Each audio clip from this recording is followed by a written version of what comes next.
It was a Tuesday in September 1988. One of those Missouri mornings that smells like fresh-cut grass and cooling air, the last of summer burning off before autumn took its hold. The Alderson sisters had been walking to school together since the older one was old enough to hold the younger one's hand. 7 years of it. Past the Hendersons' hedge, down the hill on Cartwright, across the pedestrian bridge over Teller Creek, and up the 3 blocks to Roosevelt Elementary, a route their mother had walked with them so many times she could have done it in her sleep. That morning, Helen Alderson stood at the kitchen window and watched them leave. Nora, 11, wearing her blue corduroy jacket with the brass buttons. Lily, 8, carrying her lunchbox in one hand and her spelling workbook in the other, because she'd been practicing her words the whole way through breakfast. Helen could see their breath in the cold air. She watched until they turned the corner at the Hendersons' hedge and disappeared from view. The time was 7:41 a.m. At 8:09 a.m., the school secretary at Roosevelt Elementary called the house to ask why neither Alderson girl had checked in for first bell. Helen Alderson picked up the phone. She listened. She set the receiver down without hanging it up, and she walked out the front door in her house slippers, and she ran. That is not a story about 2 sisters who took a different path. That is a story about what was waiting for them on the one they always took, and about a man who had been watching long enough to know their routine by heart. It would take 31 years, one surviving child who carried the weight of that morning for 3 decades, and a Dina match that arrived on an otherwise ordinary afternoon to bring the truth to a place where it could finally be spoken out loud. But to understand what was taken, you first have to understand who Nora and Lily Alderson were. Cedar Mills, Missouri, sat in the low farmland east of the Ozark foothills, a town of 6,000 that had been the same size, more or less, since 1962, and showed no particular signs of changing. Main Street had a hardware store with a hand-lettered sign in the window advertising a seasonal sale that had been running since spring. There was a 5 and dime that had somehow survived into the age of the shopping mall 40 minutes away. The Methodist Church had a bell that rang every Sunday at 9, and people oriented their weekend mornings by it the way sailors use a lighthouse. The Alderson family lived on a tree-lined block off Cartwright Street, in a house that their father, Douglas, had bought from his own parents in 1979. Douglas worked line maintenance for the Rural Electric Cooperative. He drove a company truck and came home at the same time every evening and had dinner ready when Helen got in from her shift at the county clerk's office. They were not a complicated family. They were the kind of family that is easy to underestimate and very hard to replace. Nora Alderson was 11 years old and finishing her last year at Roosevelt Elementary. She had already been identified by her teacher as gifted in mathematics, not the loud gifted that announces itself, but the quiet kind. The kind where the child finishes the worksheet and then helps the person next to her without being asked. She had her father's dark hair and a gap between her front teeth that she was self-conscious about and that her mother thought was charming. She played flute in the school band. She had told her best friend Denise the previous spring that she wanted to be an engineer when she grew up. She said it like she meant it. Lily was 8. She was small for her age, a full head shorter than most of her second-grade classmates, which had never bothered her. She was the louder of the 2 sisters, quicker to laugh, quick to argue, quicker to forgive. She collected erasers shaped like animals. She had a habit of narrating her own activities in a quiet voice. Now I'm pouring the milk. Now I'm putting the cap back on, that her parents found endlessly amusing. She had just lost her second tooth of the fall and had put the first one under her pillow and the second one in the pocket of her blue lunchbox for safekeeping, because she had decided the tooth fairy needed a backup plan. The two of them walked that route to school every morning, the way children walk routes they have walked 100 times, without thinking about it, talking about whatever they were talking about, stopping to look at the creek if there was something worth seeing. On the morning of September 13, 1988, Helen stood at the window and watched them turn the corner. And she thought, the way you think about ordinary things in ordinary moments, that she needed to buy Lily new shoes before the cold really set in. That was the last ordinary thought she would have for a very long time. At 8:09 a.m., the call from Roosevelt Elementary changed everything. Helen Alderson covered the 7 blocks to the pedestrian bridge over Teller Creek in less than 4 minutes, still in her house slippers, still in the cardigan she'd worn at the breakfast table. The bridge was empty. The path on both sides was empty. She called their names. The sound came back to her off the tree line. At 8:22 a.m., a neighbor heard her calling and came out. By 8:45 a.m., Douglas had left the maintenance yard and was driving the streets in his truck. By 9:00 a.m., the Cedar Mills Police Department had 2 officers at the bridge. What they found, a blue corduroy jacket with brass buttons, in the grass below the east bank of Teller Creek. A lunchbox with a small tooth inside it, still zipped closed, in the underbrush 15 feet further along the bank. A length of the path where the morning dew on the grass had been disturbed. Lily was found that afternoon, 0.6 of a mile east of the bridge, in a field at the edge of the old Brubaker farm property. She was alive. She was 8 years old and could not speak above a whisper, and when the officers who found her reached her, she was sitting with her back against a fence post, holding her own arms, and the first thing she said was her sister's name. Nora was not found that day. Nora was not found the following day. Nora Alderson was found on September 16th, 3 days after she left for school, in a shallow drainage ditch behind an abandoned equipment barn 1 mile north of the Brubaker property. She was 11 years old. The case was a homicide. And the only witness who had seen the man responsible was a traumatized 8-year-old girl who, for reasons that no one, not the investigators, not the child psychologist called in from St. Louis, and not, she would later say, herself, could fully explain. Could not get the words out in a way anyone knew how to use. The lead investigator was a detective named Walt Piercy, 43 years old, who had come up through the Cedar Mills Department and transferred to the County Sheriff's Investigation Unit 8 years earlier. He had worked missing children cases. He had never worked one like this. He threw everything the department had at the first 2 weeks, and everything the department had was not enough. Physical evidence from the scene, the jacket, the lunchbox, biological samples recovered from Lily during her hospital examination, tire impressions in the access road behind the Brubaker barn, and 1 partial boot print near the drainage ditch. The biological samples went to the state lab. The results came back with a profile, male, partial, enough to compare against a suspect if they could name one. In 1988, without a suspect, and without a database to run it against, that profile went into an evidence file and waited. The county ran down every registered sex offender in 3 counties. They interviewed 47 people in the first month.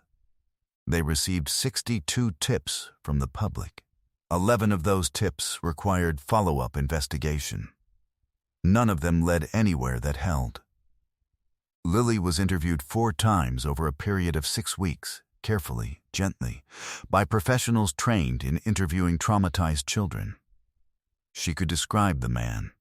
She did describe the man. White male, tall, older than her father, wearing a work jacket the color of mud.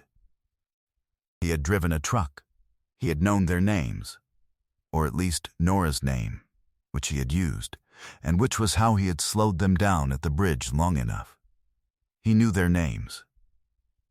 Walt Piercy turned that detail over in his mind for months. The man had used Nora's name. That meant he was not random. That meant he had watched them long enough to learn it. The composite sketch ran in the Cedar Mills Courier and the regional paper. 61 phone tips came in over 10 days. All 61 were investigated. None produced a suspect. Douglas Alderson was cleared within the first week. The investigation protocol required it, and Piercy handled it as quickly and quietly as he could. But in a town of 6,000, the question hung in the air for longer than it should have. The institutional failure was quieter than most. One of the 62 original tips had come from a woman on Pendleton Road who reported that she had seen an unfamiliar work truck parked on the access road behind the Brubaker barn 2 mornings before the girls disappeared. She described it as dark green, older, with a cracked right taillight. The responding officer noted her statement, confirmed her name and address, and filed the report. No one followed up with her for 11 months. By then, she could not remember the partial plate number she thought she might have been able to recall earlier. She said she had expected someone to come sooner. Walt Piercy did not know about this gap until he read back through the full file in 1991. He drove out to Pendleton Road and sat in his car in front of her house for a while, not getting out. Then he went home. Helen Alderson kept a vigil that was not dramatic and not visible. She kept it at the kitchen table, every morning, with a cup of coffee and Nora's school photo, the one from 2nd grade, because it was the most recent one where Nora was smiling the way she actually smiled, not the posed version. She kept the table set for 4. She kept the table set for 4 for a very long time. By 1993, 5 years had passed. The composite sketch had been reprinted twice in regional papers and entered into a national clearinghouse for unidentified suspects. Nothing came of it. Walt Piercy was transferred to a different department in 1995, but requested that the Alderson file remain accessible to him. His supervisor approved it without argument. There was not an investigator in the county who would have done otherwise. Lily Alderson grew up. She did it in the way that children who survive something unsurvivable grow up, quietly, carefully, in a manner that looked functional from the outside and cost more than anyone around her fully understood. She finished high school in Cedar Mills. She left for college in Columbia in 1998 and came back summers and holidays but never moved home permanently. She became a social worker, a choice that surprised no one who had thought about it for more than a minute. She worked with children. She was very good at it. She also, for 31 years, carried the image of the man at the bridge like a stone she could not set down. She had told investigators everything she could remember.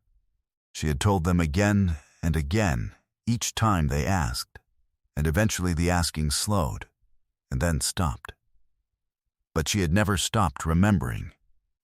The work jacket the color of mud, the way he'd known Nora's name.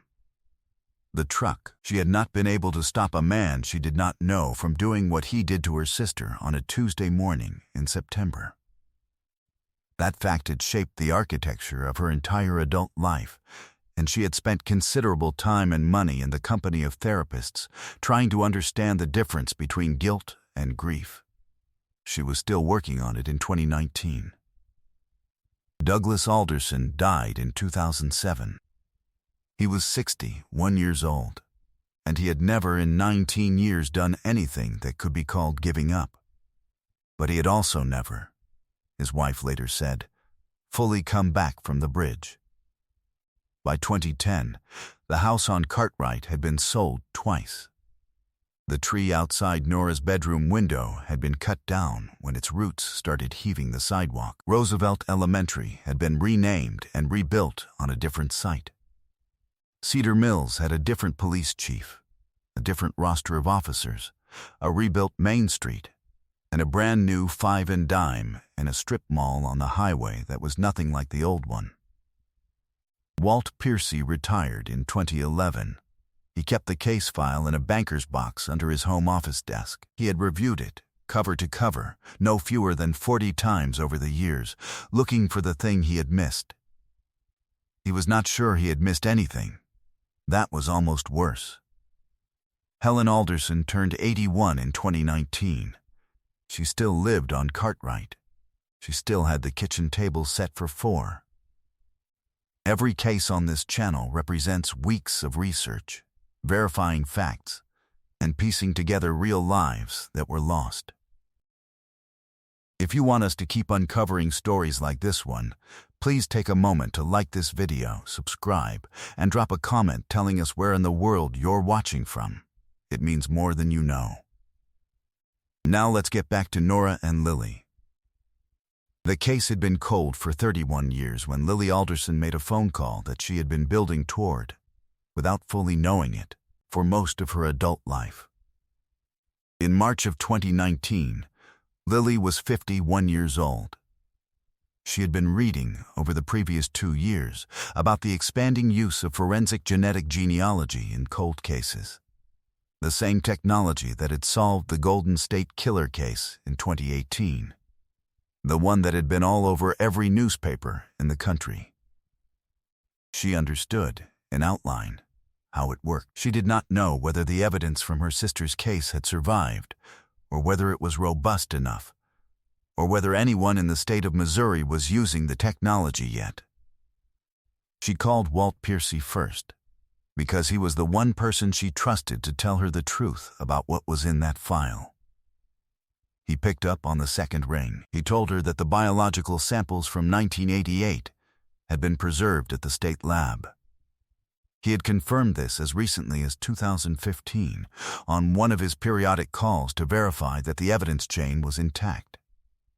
He said that he had been waiting for someone to tell him the science was ready. Lily called the Missouri Attorney General's cold case unit the following week. She was transferred 3 times and left 2 voicemails before she reached an investigator named Claire Doherty, who was 34 years old and had taken her position specifically because of cases like this one. Doherty pulled the Alderson file. She read it in a single sitting. She authorized a DNA extraction request within 10 days. The sample had degraded at the margins over 3 decades, but the core profile held. The state lab uploaded it to a commercial genealogy database on a Thursday afternoon in July. The process uses the same ancestry websites that ordinary people use to trace their family trees. The crime scene DNA is matched to distant relatives in the database, and genealogists then work backward through family records, generation by generation, until a single unknown individual can be identified. It took 6 weeks. On a Monday morning in September 2019, 31 years, almost to the week, after Nora and Lily left for school, Claire Doherty opened her email and found a report from the genealogy analyst. The report named a man. It named his age. It named his current town of residence, 40 miles from Cedar Mills. It named the family line through which the DNA had been traced. Doherty called Piercy first. He did not say anything for a long moment. Then he asked her to read him the name again. She did. His voice, she later said, was very steady. He thanked her and hung up and called Lily. She was at work. She stepped out of her office and sat down on a bench in the hallway outside and listened to him tell her that they had a name. And then she sat there for a while after the call ended, holding the phone, while her colleagues walked past. The name was Gerald Dennis Oubre. He was 67 years old in 2019. He had lived in Callaway County for the past 22 years, in a house on a rural road outside the town of Hensley, where his nearest neighbor was a quarter-mile away. He was retired. He had spent most of his working life doing electrical and utility subcontracting work, the kind of job that required driving long distances, knowing back roads, and arriving at unfamiliar properties. without anyone thinking twice about your presence. In 1988, Gerald Obrey had been 36 years old. He had been working a series of subcontracting jobs in 3 counties that fall. His route, on certain mornings that September, had taken him past the Brubaker farm property. His route, investigators would confirm, had taken him through Cedar Mills. He had no prior criminal record. He had been married twice. He had 2 adult children from his first marriage, neither of whom lived nearby. He attended no church and belonged to no civic organizations, which is not unusual, but which meant that when Doherty and a state police detective named Aaron Whitley began their surveillance, there were fewer regular observation points than most cases provide. He appeared to live quietly. He appeared to do very little. He appeared. Investigators conducted 11 days of surveillance before approaching him. On October 3, 2019, they recovered a DNA sample from a coffee cup he discarded at a gas station. The lab returned the comparison result in 8 days. Full match.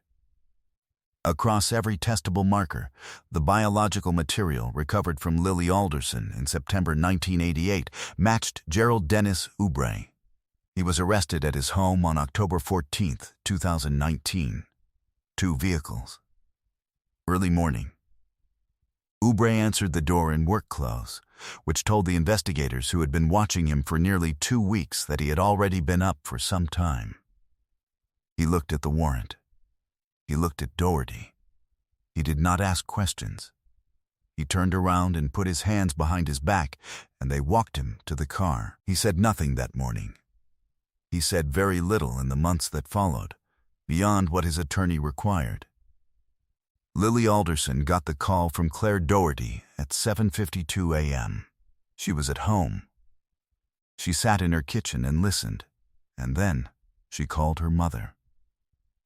Helen Alderson, 81 years old, sitting at the kitchen table that had been set for 4 since 1988, picked up the phone and heard her daughter's voice and knew, before Lily had said a word, that something had finally broken open.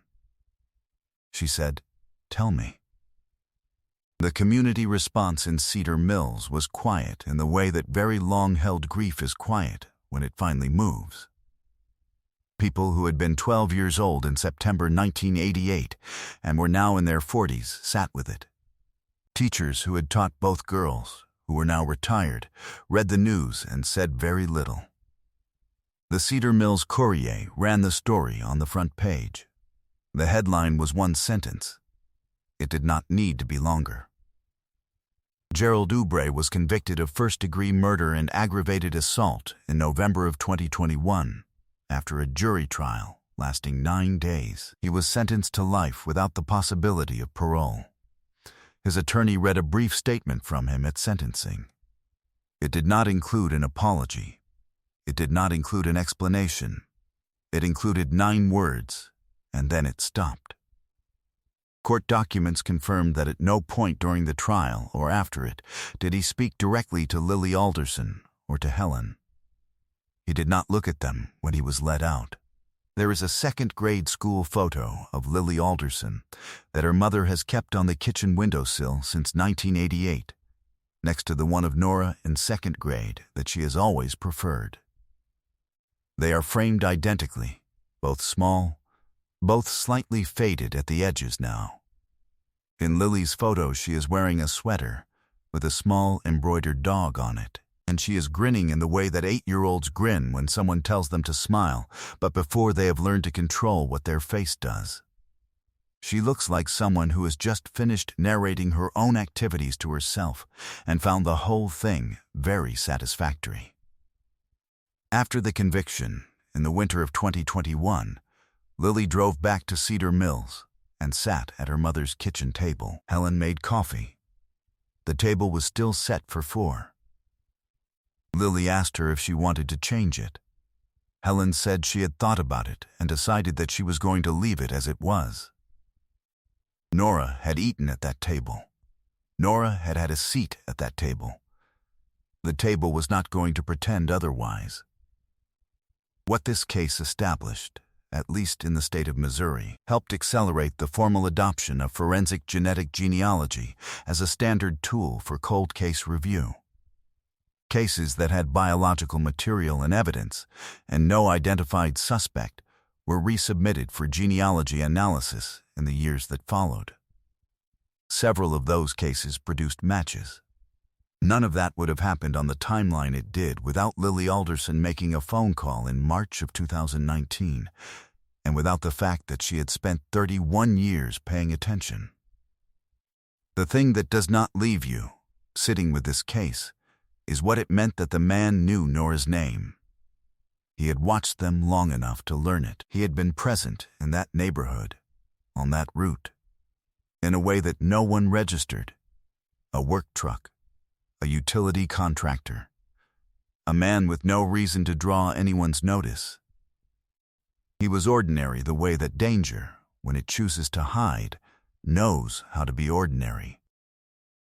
And Lily Alderson, who was 8 years old and sitting against a fence post with her arms around herself when they found her, who spent 31 years carrying an image of a face and a work jacket and a truck, who chose every day for decades to get up and keep going and do work that helped children.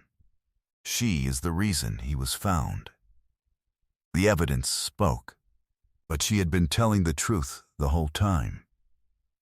What does it mean that we build systems for solving crimes that require decades and new technology to hear what an 8-year-old girl said in the first week? What responsibility do the communities that allow ordinary evil to move through them, unnoticed, bear for what that evil does? And what do we owe the people who survive? Not just in the legal sense, but in all the years between the first day and the last day of a case like this one. Justice came for Nora Alderson after 31 years. Stories like hers and like Lily's are why this channel exists. If you believe truth is worth pursuing no matter how long it takes, subscribe. More cases are waiting in the description below. Thank you for being here.